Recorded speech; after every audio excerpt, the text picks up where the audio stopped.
Hello and welcome. This is Japan, and we have a Wrestlepalooza prediction video coming up. I am a little late to it. I was hoping that we were gonna get a last match announced because it looked like we were gonna get Tiffany Jade and Nia Jax as the last match, but it looks like Tiffany's like semi-legit hurt, like maybe a concussion or something that she is unable to do that match, and they'll do it for next SmackDown. So we only have a 5 match card. So we're gonna jump into it and predict it. I feel like this is kind of like a weird PLE that was like felt like it was supposed to be like bigger, but we ended up only with the 5 matches, which again I'm not necessarily against to a certain extent. It's just more of like they better be good, because you're gonna not get a lot of chances to do different stuff. So let's just jump into it. So first match, I think it's the match leading off: John Cena versus Brock Lesnar. This is a weird one because like neither of them need to win, but neither of them should lose to a certain extent.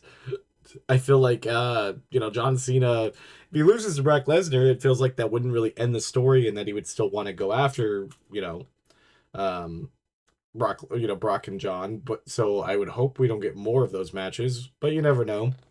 And if Lesnar, loses, it's like, okay, well then does he just leave John alone? I don't know. It just feels really weird. So I'm gonna go with John Cena winning here.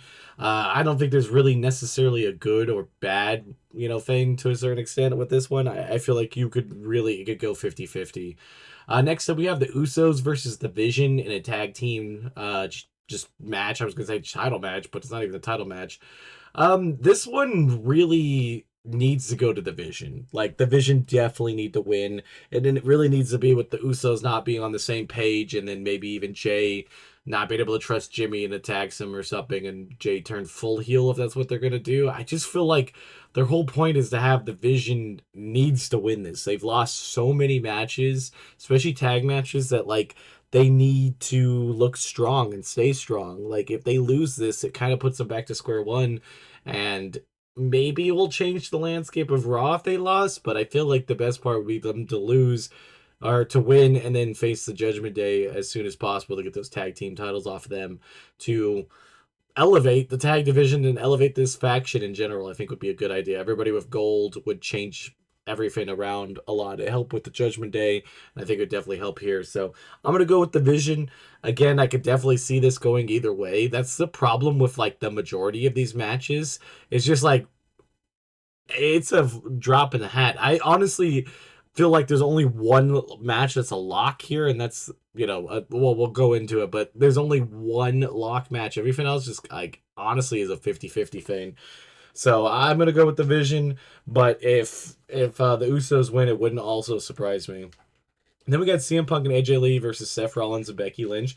Now this one's a weird one because like on paper, CM Punk and AJ Lee honestly should just win it because like they're obviously extremely just popular right now, and AJ Lee and all that, is coming back and stuff, and it would be a shame for her to lose her first, match. But the issue is Seth Rollins and Becky Lynch are both champions. Now, if they do end up losing, then it would give them maybe the right for CM Punk and AJ Lee to challenge, them respectively for their titles, which again would be nice. So it's one of those things that I could really see this going either way because for storylines, both of them are just so important to win here. I think I'm going to go with CM Punk and AJ Lee winning here. I feel like there's going to be some type of miscommunication with Seth Rollins and Becky Lynch, and it's going to cost them because it feels really weird because honestly, the only person that really would take the pin here would be AJ Lee because it's like CM Punk, if he takes a pin from Seth Rollins, then it really gives him no right to challenge Seth Rollins anytime soon. If Becky pins AJ Lee, it's not as huge of a deal. And if AJ Lee pins Becky, then she should get a championship opportunity. But seeing Becky Lynch get pinned would be pretty much like I feel like whatever woman on each side is going to be taking the pin either way because I feel like that's kind of hard because if CM Punk gets Seth Rollins, then it's like I guess he would be the next one up. I don't know, man.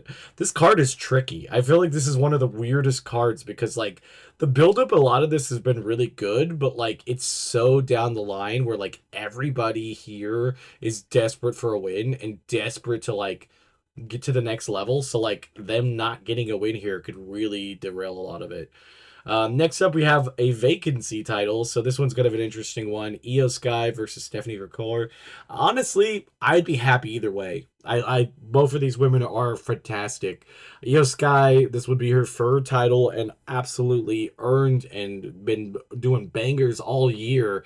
So if they did the same thing that they did when she dropped the title last time and just let her challenge a bunch of people and do shit, Io Sky would be an amazing champion with obviously already having plenty of storyline being already written for her with, Rhea Ripley wanting the title, with Asuka possibly being jealous. There's so much stuff that Io Sky would be a loaded card to have there because she already has so much stuff lined up. But again, that stuff is lined up. Do you really need a title for it? And then Stephanie obviously has just had a great, phenomenal rookie year. She was a double champion in NXT. She's came to this main roster and had some really big moments, won the Battle Royale, and really had some good opportunities here. So, like, I feel like that Stephanie wasn't going to beat Naomi at Clash of Paris. So, like, I feel like here it's like, honestly could go either way because Stephanie would be a great first time champion here.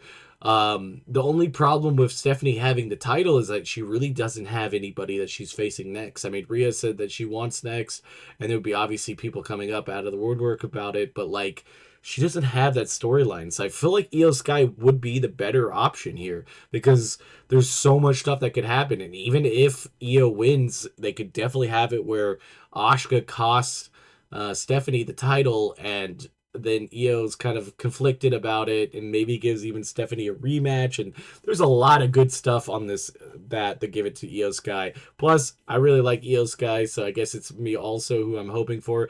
I would be absolutely happy either one winning. That's the coolest part of this match. There's always like matches where you're like, I really wouldn't want this person to win. But this one definitely is that type of thing. I definitely just anybody could win and I'd be happy.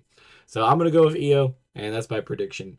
Last but certainly not least, I think the lock match. This one is pretty much just easily done. Cody Rhodes versus Drew McIntyre for the undisputed title. They have had so little build to this that having Cody just drop the title after getting the pass of the torch moment from John Cena is just kind of insane. Now, I do feel like if I'm going to do any prediction of like random stuff, this would be like when The Rock comes back. I feel like there's a good possibility of it happening just because, it's kind of the thing. I mean, I could also see The Rock returning at the end of the John Cena and the Brock Lesnar thing because that could be the next opponent. I feel like because this is an ESPN thing, we're going to get something major here. There's going to be something that makes this memorable, and I feel like it's going to be a return than like a random title change. I really do think it's going to be The Rock. I could be wrong, and I've been wrong about that in the past, but I do definitely think that way. I think 100% lock return probably will be Pat McAfee tomorrow at least. They kind of made the wave with taking out Corey Graves, which was, an interesting choice. So I feel like this is probably, he's definitely a lock. But yeah, I think Cody wins here. And I'm excited for this PLE. I know it's not going to have a lot of changes, but I do think there's going to be a lot of fun in it. So I'm really excited to see what happens because honestly, anything could happen at this point. But yeah, if you guys like these prediction videos, we'll be doing a match card review after this on the next day. And so yeah, it came up a little late, but if you enjoy this type of stuff, don't forget to hit the like, comment, and all that type of stuff. And I'll see you guys in the next one. Bye, guys.